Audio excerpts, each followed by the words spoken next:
Bismillahirrahmanirrahim. Qala salatul jamaah. Salat berjamaah. Baik, salat berjamaah seperti mana sedia maklum bahawasanya pahala yang diperolehi oleh mereka-mereka yang menunaikan salat secara berjamaah iaitu memperolehi pahala yang sangat banyak, luar biasa, 27 pahala. 27. Baik. Jadi pahala, untuk meraih pahala 27 ni, mesti pertamanya salat ataupun jamaah itu menjadi sah. Ya. Salat satu mesti kena sah dah. Tapi yang kedua ni, jamaah pun mesti kena sah. Mesti pun kena sah. Jadi mempunyai 13 syarat yang disebut dalam kitab Yaqutun Nafis. Ini secara terperinci lah. Secara terperinci. Baik, kita lihat kepada satu persatu.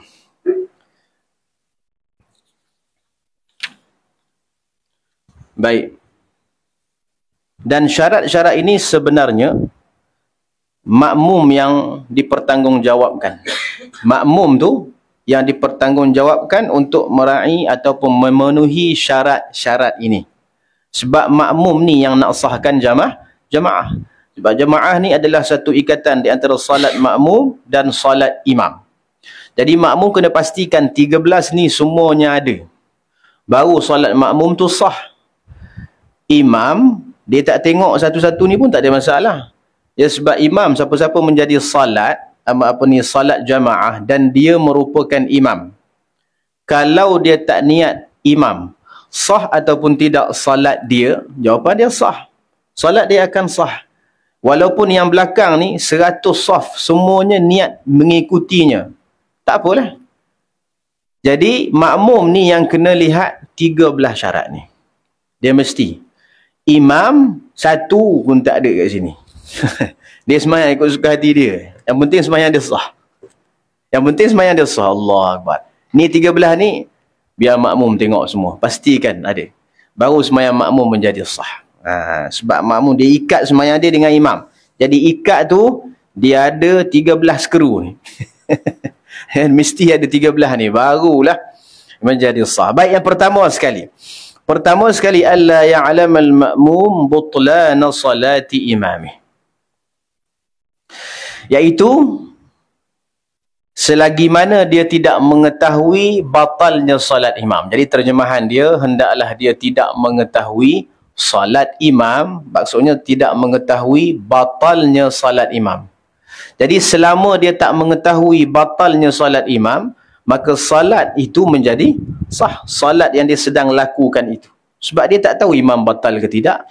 Dan dia sembahyang macam biasa. Dia tengok imam biasa, tak ada pun najis, tak ada apa. Dia ikut. Allah. Baik, apabila dia ikut, dia tak tahu pun, tak ada maklumat tentang batalnya salat imam.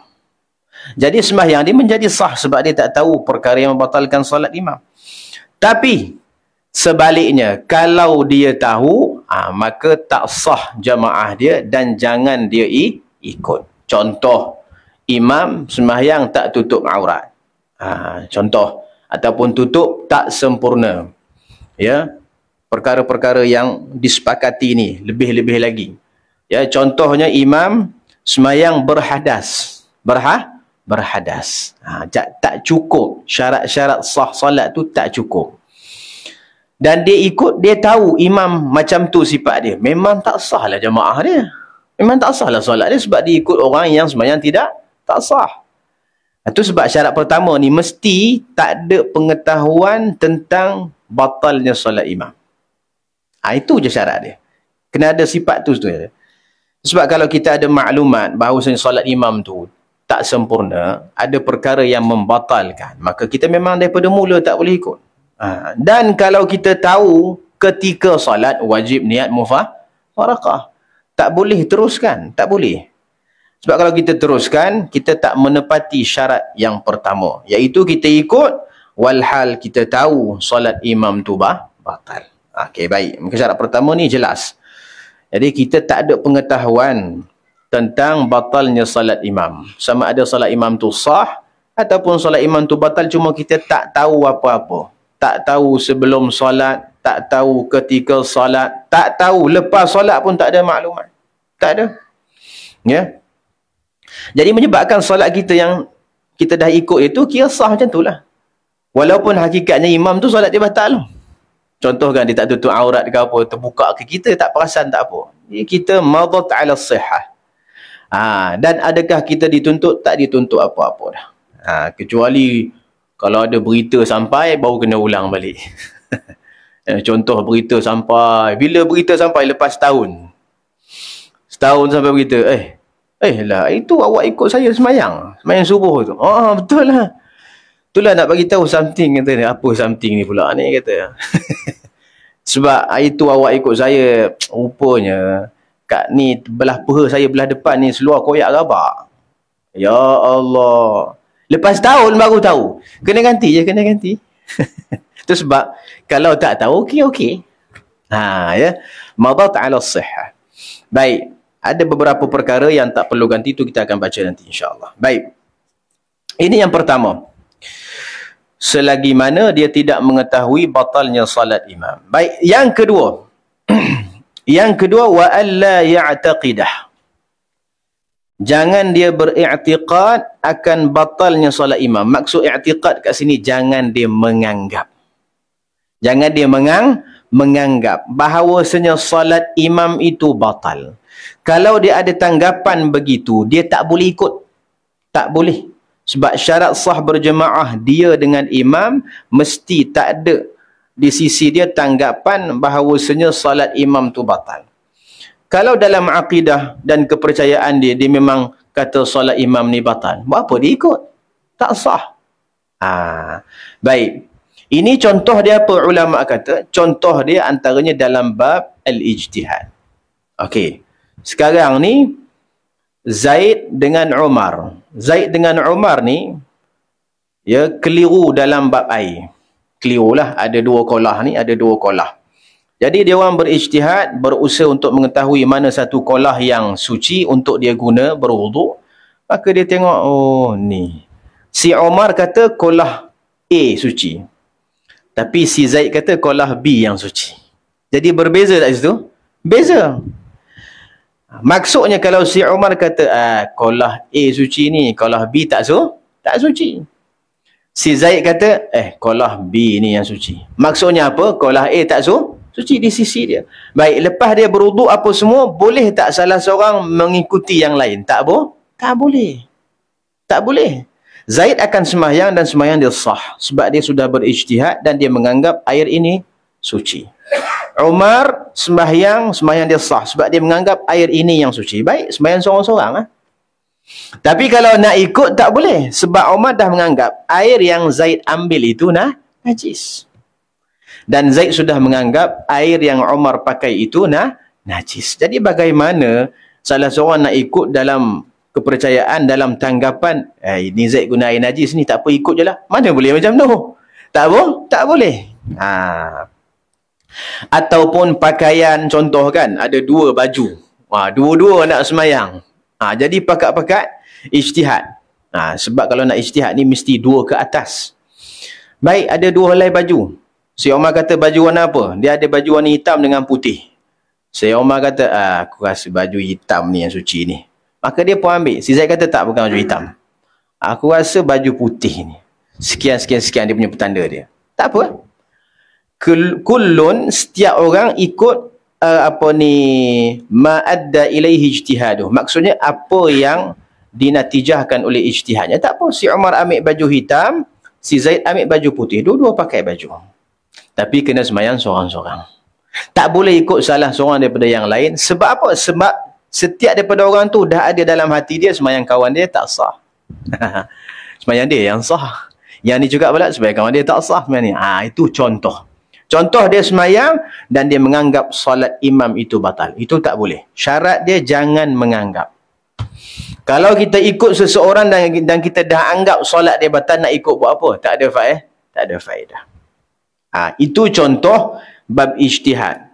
Okey. Ada contoh lain, perbezaan mazhab. Perbezaan mazhab. Contoh, kita mazhab Imam Syafi'i rahimahullah. Dan imam pula bermadhab dengan madhab Abu Hanifah rahimahullah. Baik, sebagai contoh. Dalam madhab al-Imam Abu Hanifah, kalau menyentuh Ya, kemaluan tidak membatalkan wudu. Okey, menyentuh. Kemaluan tidak membatalkan wudu. Baik. Dia ni mazhab Imam Syafi'i, dia tahu sebab yang imam tu kawan dia. Kan? Dia tahu kawan dia, orang kata sentuh kemaluan kok dia pergi buat rawat apa ke, ngurut ke apa ke, contoh. Dia tahu. Lepas tu tengok kawan dia ni, kawan dia orang alim contoh dia. Jadi orang akan tolak dia jadi imam. Yang dia ni kata, awak tak ambil wudu tadi? Kata, saya mazhab Abu Hanifah. Saya tak ambil wudu, tak batal wudu saya. Sentuh kemaluan tak apa? Tak batal.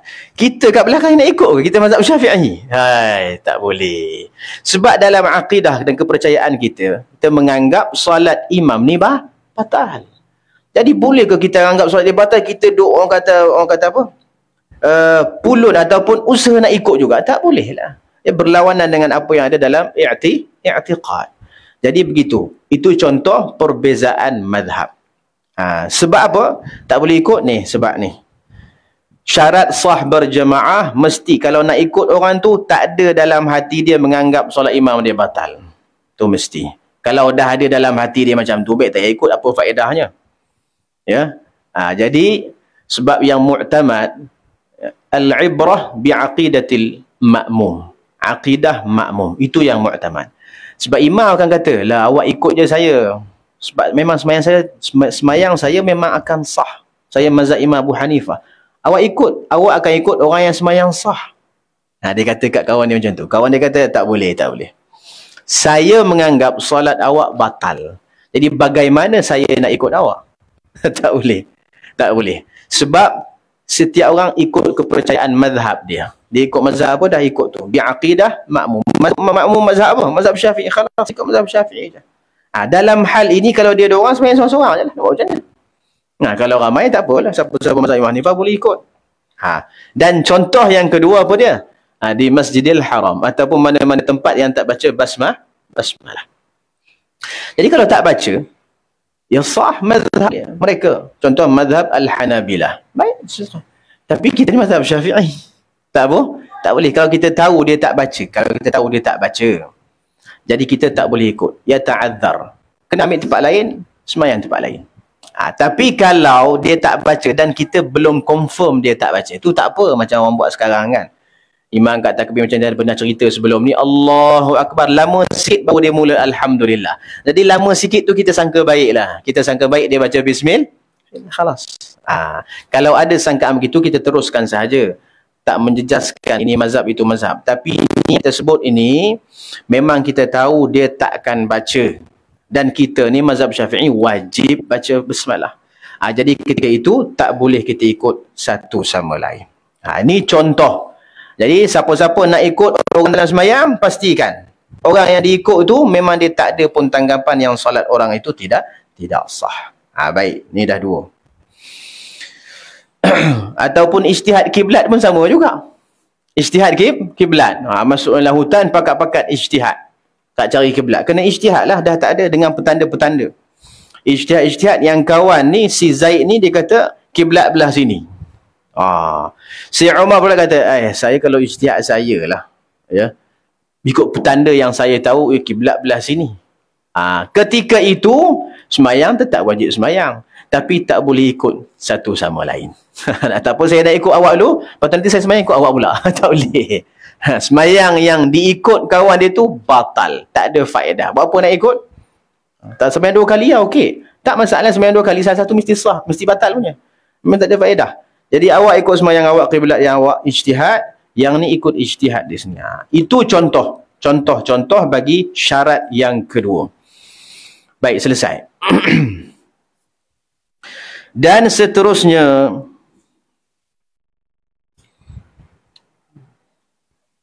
baik, cuma ada satu masalah. Ada satu masalah yang terdapat khilaf di antara Syekh Ibn Hajar dan Imam Ramli. Baik, antara contohnya, imam, dia menganggap salat imam dia batal. Sebab apa? Ya, sebab imam tu buat beberapa perkara yang melanggar syarat sah-sah salat. Menurut mazhab dia Imam Syafi'i. Tapi menurut mazhab Imam Abu Hanifah, benda tu tidak pun menjejaskan kesahihan solat. Cuma dia tu menganggap itu menjejaskan. Sebab dia mazhab lah mazhab lain. Dia mazhab lain. Macam tadilah contoh tadi. Okey, contoh tadi, cuma ada masalah contoh tadi juga, tapi dia tetap boleh ikut. Bila tu? Bila dia menganggap solat imam dia batal, tapi dia tetap boleh ikut. Itu apabila dia sembahyang di belakang penguasa-penguasa besar. Yang mana kalau dia tak sembahyang belakang dia, maka akan menyebabkan fitnah. Contoh penguasa besar tu memang mazhab dia mazhab Imam Abu Hanifah, maka dia tak baca bismillah. Memang jelas-jelas tak baca bismillah. Allahu Akbar, alhamdulillahi rabbil alamin. Tak bismillah ni. Tak ada. Kita kat belakang kelang kabut. Syekh Ibn Hajar kata, dalam situasi kalau yang menjadi imam tu adalah pemimpin, yang mana kalau rakyat di belakangnya kalau tak ikut, contoh dalam satu majlis, kita pula yang tak ikut ni orang terkenal juga contohnya. Kata, mesti akan orang kata berlaku apa krisis. Kata, ni saya tak ikut ni.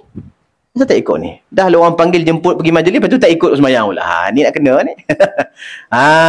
Kalau ada timbul fitnah, disebabkan jadi imam tu adalah penguasa besar, pemimpin. Jadi ketika itu, Syekh Ibn Hajar kata, dimaafkan, boleh ikut saja. Ikut sah? Dalam situasi ini tak apa. Sebab ada benda yang perlu kita raikan lebih, orang kata lebih utama. Itu atau menjaga hubungan persaudaraan ataupun di antara pemimpin dan rakyat. Maka ketika itu jaga je lah. Tapi satu masalah tu je lah. Tak boleh pergi. Tak perlu. Ya, betul. Taklah. Memang dia tengah solat tu, memang kata, aduh, ni kalau solat ikut kan batal ni. Tapi dia kena ikut. Boleh. Nak keluar tu, boleh. Nak ikut, boleh. Dalam sesuatu dan hal macam ni. Itu pandangan Syekh Ibn Hajar. Ini pandangan Imam Ramli kata tetap, tak kira lah. Ya, bila berbeza mazhab, dia memimpin ke, dia penguat kuasa apa ke, tetap tak boleh ikut. Fitnah tu cara lain pula. Kita buat cara lain pula. Kita bernama yang lain pula. Baik. Okey, jelas.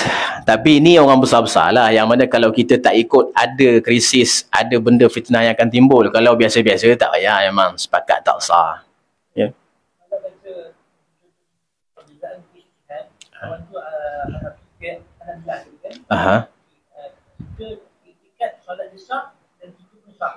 Okey.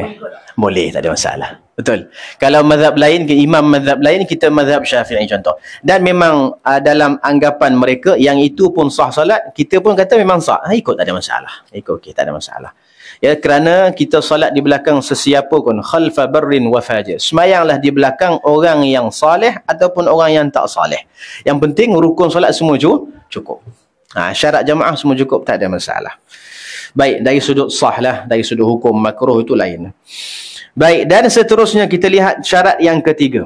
Okey, syarat yang ketiga, wa alla ya'taqida wujuba qada'iha alaihi. Ya. Jangan kita menganggap. Tadi menganggap juga. Tadi menganggap apa? Tadi menganggap solat imam tu batal, jelas-jelas mengikut tanggapan kita sebab kita mazhab ataupun kita ijtihad yang lain. Yang ini pula menganggap apa? Jangan pula menganggap solat imam itu mesti kena ganti. Mesti kena ulang. Kita kalau sembahyang belakang orang, kita tahu memang sembahyang dia sah. Memang sah sembahyang dia. Tahu. Cuma, jangan sampai kita ikut orang yang sembahyang dia sah tapi kena ulang balik. Jangan. Kita tahu sembahyang dia sah dan kita tahu dia mesti kena ulang. Orang macam ni kita tak boleh ikut. Tak boleh ikut. Contoh apa dia? Contoh kita ni berwuduk. Ataupun kita bertayamum. Kita ikut di belakang imam yang bertayamum juga. Tapi bila tayamum yang wajib ulang solat? Apabila tayamum di tempat kebiasaan ada air.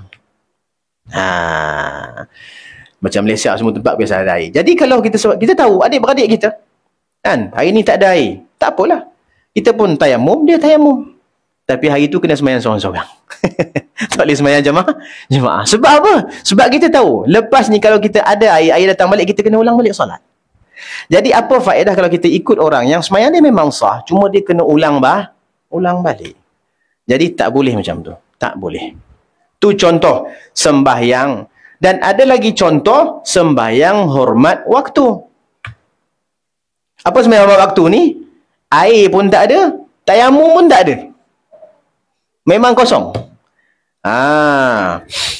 Contoh apa? Macam dalam bas, ya, macam pergi mana-mana tempat, nak cari tempat solat tu tak ada, susah, ya, ataupun dalam kenderaan. Jadi memang siapa-siapa dalam kenderaan yang tak boleh buat jamaah takhir, tak boleh buat jamaah taqdim, maka dia kena solat juga, solat hormat. Nak ambil wuduk tak boleh, tak berhenti. Dalam kapal terbang takkan nak berhenti. Faham? Lepas tu dalam kapal terbang pula tak ada air, kalau ada air pun sikit tak cukup. Contoh. Dan tayamum pun, tebu pun tak ada, mengikut pandangan mutamat tak boleh, nak buat macam mana? Debu tak ada.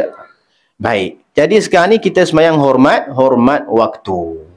Semayang je atas cushion tu, semayang Allah. Hormat waktu ni memang syarat tak ada. Langsung syarat solat tak ada. Wuduk tak ada, tayamum tak ada. Bahkan kadang-kadang rukun pun tak ada. Ya, nak berdiri tak boleh, kan jatuh. Jadi semayang duduk. Sepatutnya kena berdiri, mampu. Ni tak mampu. Bukan tak mampu sebab dia bergegar, dia apa, duduk je lah. Rukuk pun semua tak sempurna.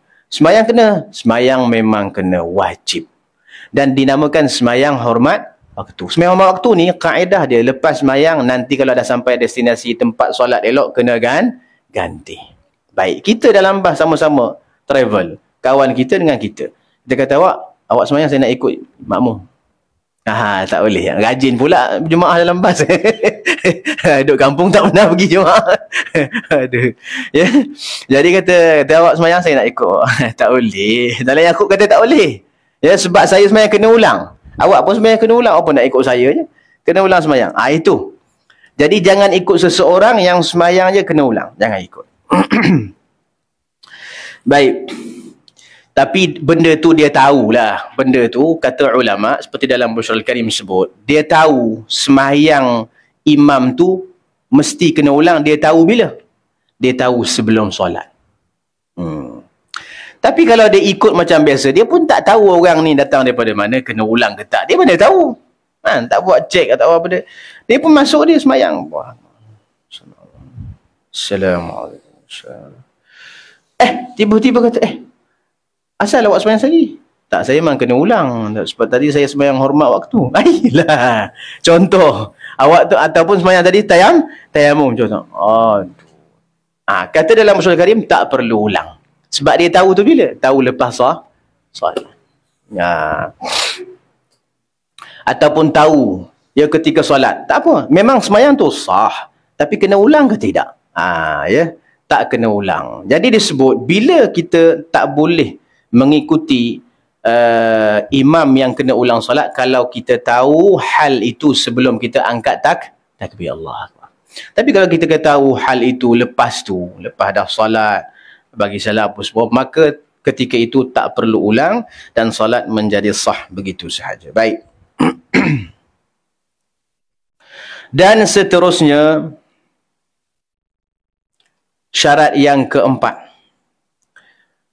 Ini syarat keempat ni mungkin jelas, terlampau jelas. Wa alla yakunal imamu ma'muman. Orang yang kita nak jadikan imam dalam sembahyang, janganlah orang tu makmum juga. Kita nak jadi makmum dia ni. Kan? Tiba-tiba kita masuk masjid. Masjid tu ada satu saf. Kita pergi masuk, ya, kita sembahyang macam biasa. Sepatutnya kita niat ikut imam yang ada di mihrab itu. Saja aku sembahyang fardu zuhur, 4 rakaat, kalau Ta'ala makmum, dah cukup. Tapi masalahnya, dia niat dan diikatkan jamaah dia dengan makmum yang sedang solat sebagai makmum. Mana boleh macam tu? Dia dah lah makmum, patut nak jadi imam satu masa. Tak boleh. Ya, apa dia buat? Sahaja aku sembahyang fardu zuhur di belakang si Zaid ni. Di belakang Zaid, Allahu Akbar. Zaid tu makmum ketika itu, kawan dia. Contoh. Ataupun sahaja aku sembahyang fardu jemaah mengikut makmum Allah Ta'ala. Wah, itu memang tak sah lah. Tak sah, jelas-jelas tak sah. Ya. Sebab mana boleh satu masa dia sebagai makmum dan dia nak jadi imam kepada orang yang setelahnya. Tak boleh. Baik. Kalau syak pun tak boleh ikut juga. Tak boleh. Masuk-masuk masjid syak lah. Dia ni makmum ke tak? Ragulah. Tak apalah, ikut je lah. Yang penting kita tak yakin dia makmum. Tak, kata ulama, syak makmum pun tak boleh ikut. Tak boleh ikut. Pergi ikut orang yang kita tak syak apa-apa. Ikut orang yang kita, ni dia sembahyang seorang, ni nak makmum apa dia sembahyang seorang? boleh ikut, tak ada masalah.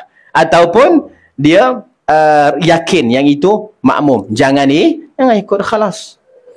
Kalau dia syak boleh ke? Tak ada, tak boleh juga, seperti disebut oleh Syekh Ibnu Hajar.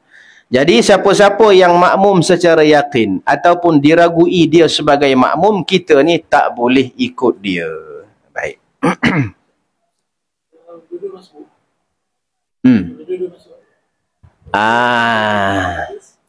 Betul. Oh, okey. Baik, cantik soalan. Iaitu apa dia? Baik. Ni sebab ni masalah pernah viral sekali. Ya, iaitu kita tak boleh ikut orang yang mana dia tu sedang menjadi makmum. Tapi kalau dia title makmum tu dah hilang, dia dah jadi sembahyang seorang, ketika itu kita boleh ikut. Walaupun sebelum ni dia memang makmum, tapi sembahyang ni dah sembahyang seorang. Contoh masalah tadilah masbuk. Saya ambil contoh yang lain dulu. Okey. Imam bagi salam, Assalamualaikum warahmatullahi wabarakatuh. Maka makmum ni pun ikut. Masbuk bangun, ana datang ikut masbuk ni. Boleh. Itu memang jelas. Semua orang buat. Nak kata masbuk ni makmum, itu dulu. Itu sebelum tu. Sekarang ni dah sembahyang seorang. Ya, dah sembahyang seorang. Jadi kita boleh ikut siapa-siapa masbuk yang bangun, kita ni datang lewat boleh ikut dia. Okey, tu satu masalah. Ada satu masalah lagi pelik. Apa dia? Imam bagi salam, bangun 2 orang masbuk. Okey. Apa yang peliknya? Dia orang dah sepakat dah. Nanti kalau kita bangun 2 masbuk, awak jadi imam, saya jadi makmum. Okey. Bangun 2 orang masbuk, dia bangun. Lepas tu, apa yang berlaku? Salah seorang duduk belakang. Dia orang dah sepakat, dia orang tahu lah. Salah seorang pergi belakang sikit. Yang ni duduk tempat dia. Lepas tu yang orang tu niat sebagai makmum. Aku niatkan jadi imam. Niatkan dia jadi imam. Okey. Perihal macam ni boleh ke tidak? Dua-dua masbuk. Tapi Masya Allah sepakat kata nanti engkau jadi imam, aku jadi makmum kau. Wah, jawapan dia boleh. Boleh. Okey, jawapan dia boleh. Tapi makruh. Tapi apa makruh. Okey. Makruh. Baik. Begitu juga kalau ramai-ramai pun tak ada masalah. Ramai, bangun 10 orang.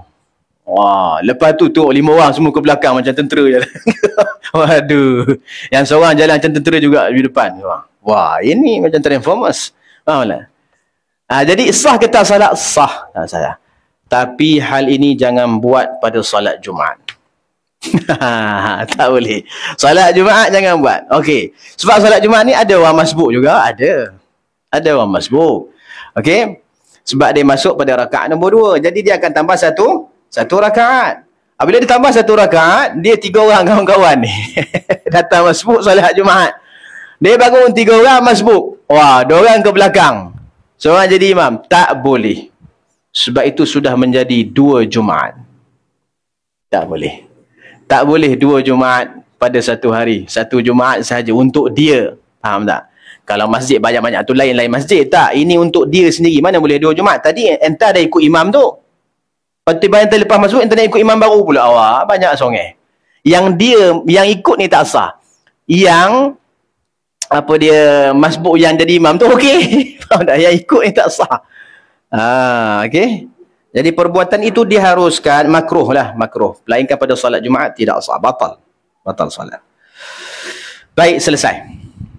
Kita pergi yang terakhir. Yang terakhir nak azan dah ni. Yang terakhir iaitu wa alla yakuna ummiyan. Janganlah makmum itu bergelar ummi. Ummi kat sini bukan mak, faham? Kalau imam itu ummi, tak sahlah sembahyang makmum, tak sah.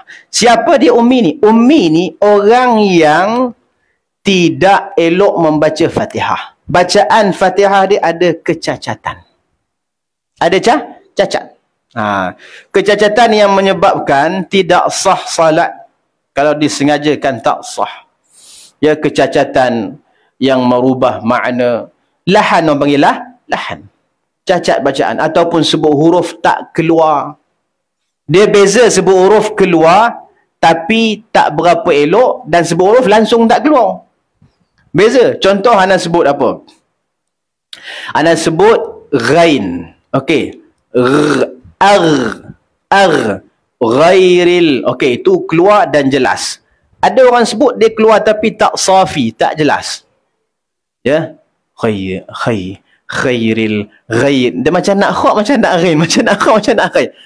Dia keluar tu, dia keluar cuma tak jelas. Dia keluar ghairil. Tak apa, tu okey lagi. Yang tak okey ni tak keluar. Tak keluar daripada makhraj dia ghain, dia sebut lain terus. Lailil maghdubi ala lairi, dia habis dia keluar. Ataupun airil maghduwah, ain terus memang tak keluar huruf tu. Itu yang kita kata lahan, cacat dalam Fatihah. Tak boleh ikut orang macam ni, tak boleh. Cacat dalam Fatihah, ya, patu ataupun dalam baris yang menyebabkan perubahan makna, tak boleh ikut. Jadi kena pastikan imam tu bacaannya betul, Al-Fatihahnya sempurna, tak ada kecacatan. Dia berubah huruf ni dengan huruf tu, pergi ubah, pergi ganti. Imam yang macam ni, dia yang sembahyang tu mungkin okey sebab dia tak mampu. Dia dah belajar dah apa tapi tak mampu. Dia baca Fatihah macam tu daripada start masuk Islam sampai sekarang. Sebab tak ada orang ajar dia. Dia pun cari orang tak jumpa nak ajar dia. Setiap orang dia nak belajar dengan dia mesti minta umpah mahal-mahal. Aduh, dia kata, saya tak ada duit dah bang. Tak apalah, saya belajar sendiri. Lah kali dia Fatihah macam tu. Fatihah cacat. Semayang dia sah. Semayang dia sah. Sebab tak mampu belajar, tak mampu. Cari orang tak jumpa. Sampai waktu tak ada untuk meluasi dia solat. Maka dia terpaksa solat takut ulang waktu. Dan dia solat baca Fatihah pun cacat. Dia okey. Tapi kita yang ikut ni tak okey. Tak boleh. Kita tak boleh ikut orang yang macam tu. Melainkan ulama kata makmum tu sama macam imam. Tak apa. Sama apa? Sama dari sudut cacat tu. Tempat cacat tu sama. Jangan tempat cacat berbeza. Kalau tempat cacat berbeza tak boleh juga.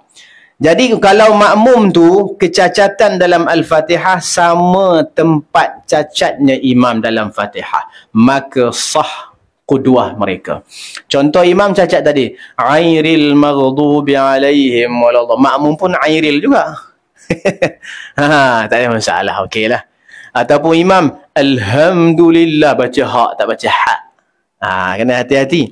Kena baca hak. Alhamdulillahi Rabbil Alamin. Imam baca apa? Alhamdulillah. Makmum pun alhamdulillah juga. Sama boleh. Awak dua orang tak ada masalah. Satu kepala tak ada masalah. Tapi yang lain tak boleh. Yang lain elok je baca alhamdulillah. Nak ikut belakang orang baca alhamdulillah tak boleh. Tak boleh. Dalam masalah ini sentuhan tentang permasalahan qaf. Qaf apa? Qaf mutaraddidah orang panggil. Qaf apa? Mutaraddidah. Ihdinas siratal mustaqim. Ihdinas siratal mustaqim. Okey. Kalau nak tanya itu bahasa Arab ke tidak? Qaf bahasa Arab. Qaf mashquqah. Qaf.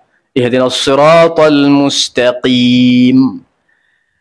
Kalau gaf mutaraddidah gaf. Ihdinas siratal mustaqim. Itu pun bahasa Arab. Itu pun bahasa Arab. Tapi permasalahan ni boleh tak baca dalam semayang? Jangan pertikaikan itu bahasa Arab. Itu memang bahasa Arab. Cuma boleh tak bawa bacaannya dalam sembahyang? Di sini saya nak sebutlah ya khilaf. Supaya kita tak ada kekeliruan ataupun tak kritik mana-mana pihak. Kadang-kadang yang kita kritik tu ulama. Orang besar, orang soleh. Kita entah setahun jagung baru hidup, kritik sedap-sedap. Lepas tu ilmu pun setahun jagung juga. Janganlah sampai macam tu. Ya, masalah khilafiyah sampai kita memperendahkan ulama, itu tak boleh. Ya, tidak jaga kesopanan.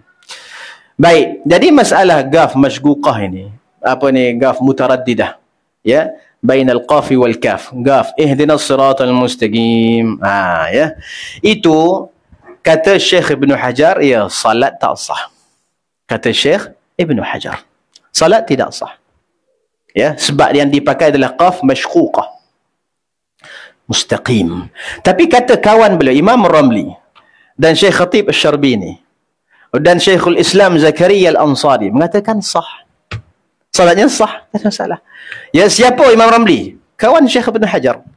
Siapa Khatib Syarbini? Rakan seangkatan dalam pengajian.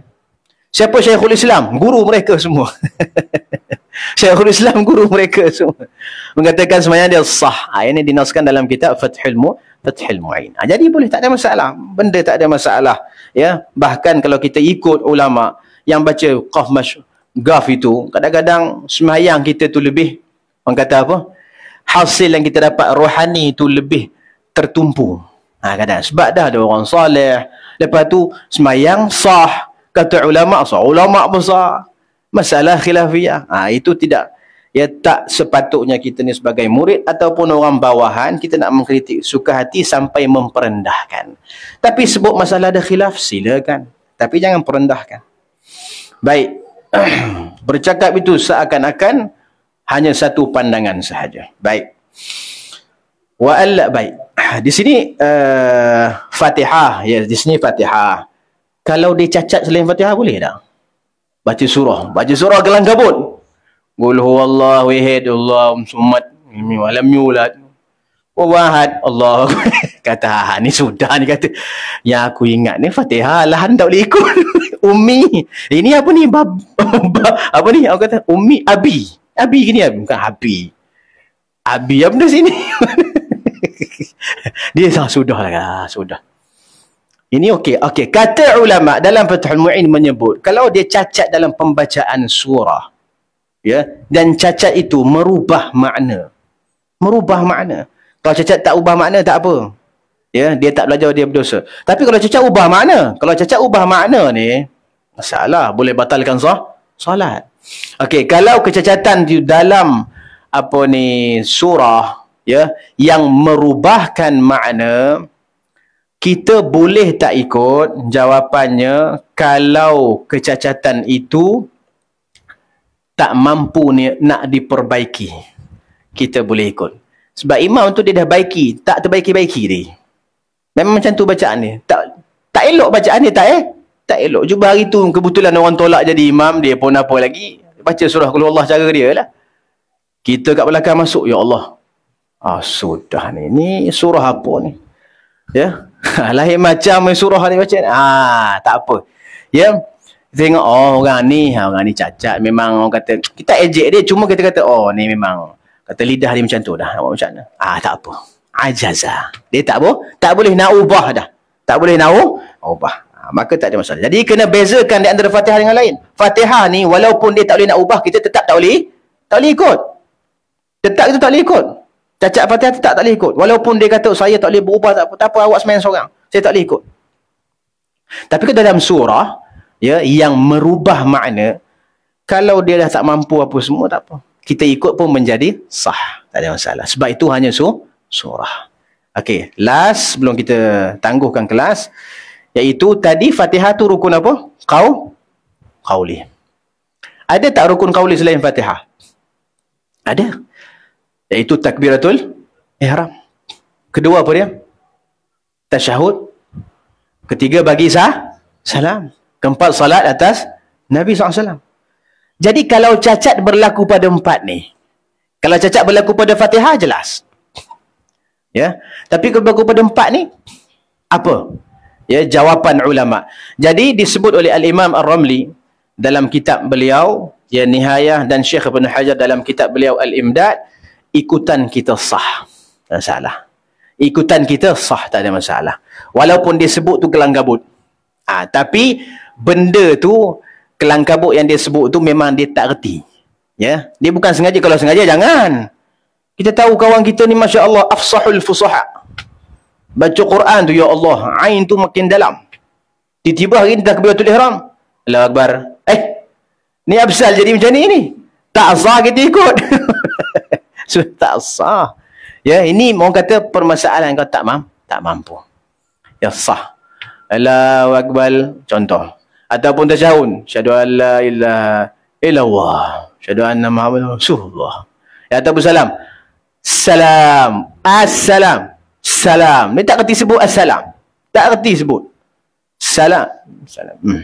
Jadi cacat belaka. Takbir cacat. Tasyahud cacat. Apa ni, selawat pun cacat. Faham tak? Bagi salam cacat. Kita boleh ikut macam ni. Dia tak mampu lah. Boleh, tak ada masalah. Jadi beza tak dengan Fatihah? Beza. Fatihah ni walaupun cacat tak mampu nak ubah, tetap kita tak boleh ikut. Tapi rukun qauli lain, kalau tak mampu nak ubah, kita boleh je nak ikut. Dia tak sengaja, dia bukan sengaja pun.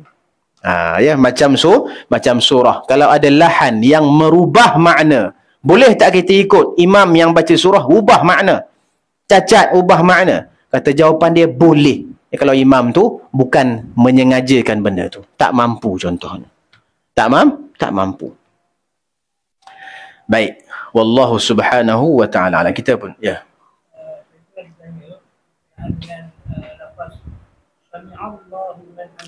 Ya. Aywa, naam.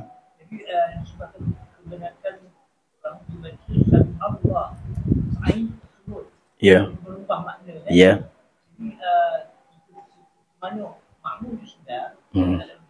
Ya. Ya. Okey.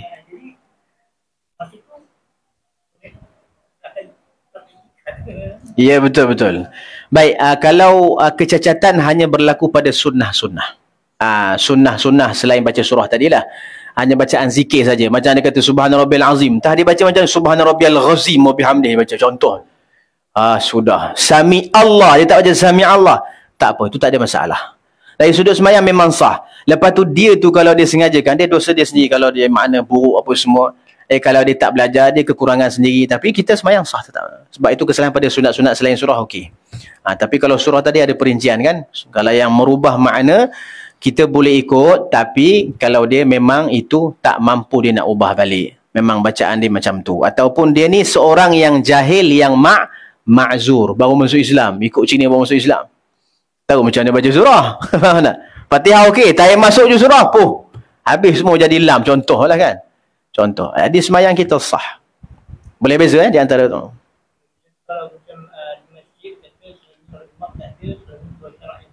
Okey.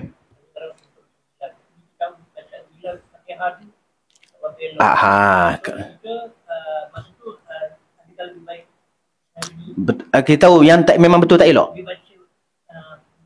Berulang. Kalau kita yakin tak betul, memang tak boleh ikut. Tak boleh. Memang bukan kita aula undur diri, memang wajib undur diri. Tak boleh ikut. Kalau ada orang tanya, kita buat alasan lain lah.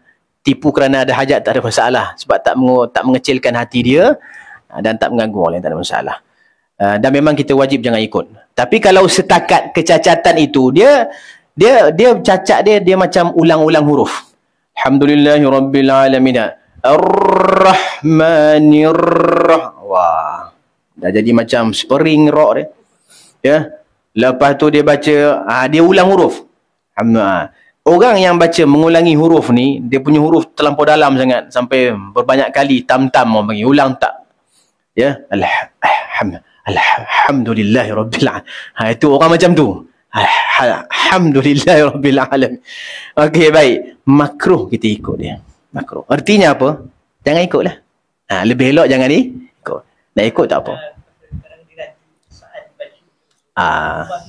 Susah. Yeah. Itulah dia kena buat jugalah. Itu masalah tu. Itu masalah tu. Jadi memang kena hati-hati. Kena hati-hati. Jangan orang kata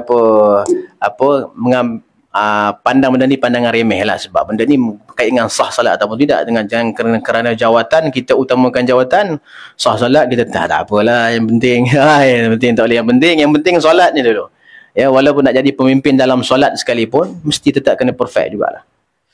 Wallahu subhanahu wa ta'ala alam. InsyaAllah setakat itu dulu untuk pengisian pada malam ini. Kita berhenti pada syarat yang kelima. Sambungan pada kuliah yang akan datang insyaAllah. Mudah-mudahan perhimpunan kita diberkati Allah Subhanahu wa taala, diberi taufik dan inayah untuk kita fahami dan kita amalkan yang disampaikan kepada mereka yang tadi. Insya-Allah kita sudahi majlis dengan tasbih kafarah dan surah Al-Asr. Subhanakallahumma bihamdika asyhadu an la ilaha illa anta astaghfiruka wa atubu ilaik. Bismillahirrahmanirrahim. Al-'asr innal insana lafi khusr illa alladhina amanu wa 'amilus salihati wa tawassaw bil haqq wa tawassaw bis sabr. Bismillahirrahmanirrahim. Alhamdulillahirabbil alamin wassalatu wassalam ala asyrafil anbiya'i wal mursalin wa ala alihi wa sahbihi ajma'in. Allahumma arzuqna minal 'uquli wa faraha minal a'mali azkaha minal adhani asfaha wa minal akhlaqi atyabaha wa minal arzaqi ajzalaha wa minal 'afiyati أكملها ومن الدنيا خيرها ومن الآخرة نعيمها برحمتك يا أرحم الراحمين. اللهم فقهنا في الدين وصلى الله على سيدنا محمد وعلى آله وصحبه وسلم والحمد لله رب العالمين. السلام عليكم ورحمة الله وبركاته.